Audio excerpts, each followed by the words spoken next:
দ্বাৰকা সত্ৰত এটা বিহু উৰুৱা পৰ্ব। গতিকে বিহু উৰুৱাবৰ বাবে বিহু গাবৰ বাবে প্ৰথমতে ডেকা গাভৰুসকলে গুৰুৰ ওচৰত এটি সেৱা কৰি লয়। সেয়েহে আপোনালোকক গুৰু সেৱা কৰা দৃশ্যটো প্ৰথমতে আপোনালোকক দেখাই লৈছোঁ।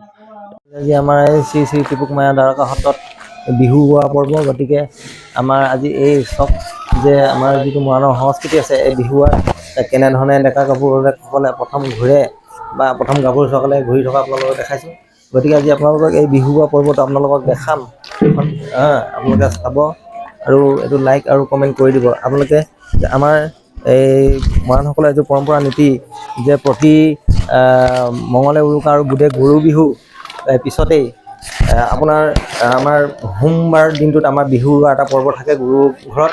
গতিকে এই বিহু পৰ্বটো আজি আমি ইয়াতে শেষ হৈছে আজি। গতিকে চব এয়া আমাৰ গাভৰুসকলে কেনেধৰণে নাচিছে বা গাইছে চাব অকণমান।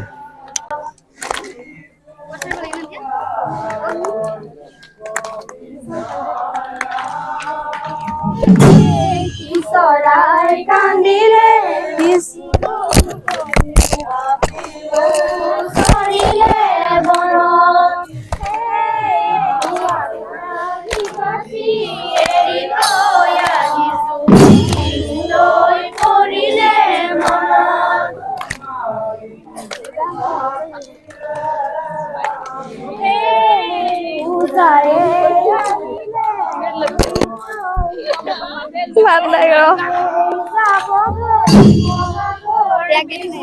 ঐ নতই নহয় কিন্তু হৈয়ে আছে নেকি এতিয়া?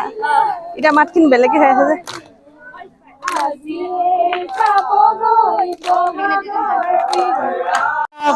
শীৰ্ষ তুবুজে দুমাহী পাতিলে আমি যে ফুৰিছো গাই ঐ গোবিন্দ ৰাম। কিটো দিলে বাইদেউ শিকিবলৈ আকৌ কাল দিন লগে যোৱা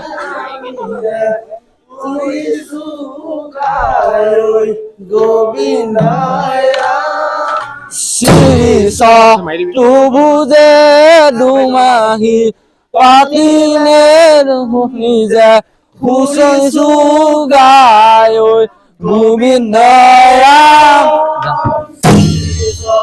তুবুজে দুমাহী পাতিলে আমি যে আমাৰ বিহু উৰুৱা পৰ্ব এনেধৰণে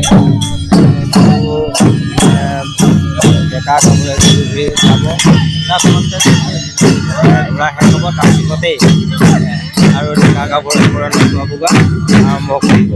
আপোনালোকক তাৰপিছতে আকৌ এই নচোৱা বোৱাখিনি কেনেধৰণে হয় ইয়াত বহি সকলো চাবলৈ হয়। গতিকে আপোনালোকক দেখাম।